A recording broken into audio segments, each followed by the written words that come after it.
juda ham to'g'ri aytyapsiz. Boyagi ziyoratga qo'shimcha qilmoqchiman. Apachilardan sal ilhomlanyapman-da. Mana o'zimizda Sultonxo'ja degan filmimiz bor.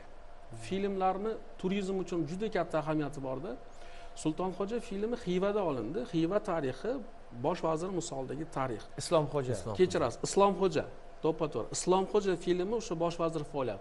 Xiva shahrini shunday chiroyli ko'rsatdiki, bu filmni ko'rgan odam albatta Xivani ko'rgisi kelyapti-da. Ikkinchidan, jahon tarixiga bog'lamoqchiman. Kolizey degan Rimdagi bir katta bir gladiatorlar jangi bo'lgan teatr tomoshaxonasi bor-da.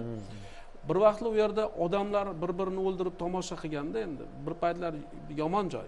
Lekin keyinchalik o'sha yerda shunday chiroyli badiiy filmlar olindiki, Kolizeyni ko'rish uchun butun dunyo shoshiladi. Italiya dunyoda hozir eng ko'p sayyoh keladigan 5 ta mamlakatning biri va ularni albatta o'sha Kolizeyni Rimga kelishini xohlaydi. Chunki uni o'sha Gladiator filmi orqali, Sezar filmlari orqali juda ko'p ko'rsatdiki, o'sha tomoshagoh. Tashrif qog'ozi. U o'sha ziyoratgohga, odamlarni ko'rishni qiziqtiradigan muqaddas dargohga aylandi-da. Shuning uchun filmlarda, mana shu badiiy asarlarda, filmlarda tashbih tasvirlarni shunday berish kerakki, bu mamlakatni dunyoga tashviqot qilishdagi eng zo'r vosita deb qarayman-da. Shuning uchun rejissyorlarimizdan ham shu tarixiy filmlar olishayotganda yoki zamonaviy filmlarni tarixiy shaharlarimizda ko'proq olish amaliyotini qo'llashsa bo'lardi. Sababi bu dunyo amaliyotda bor.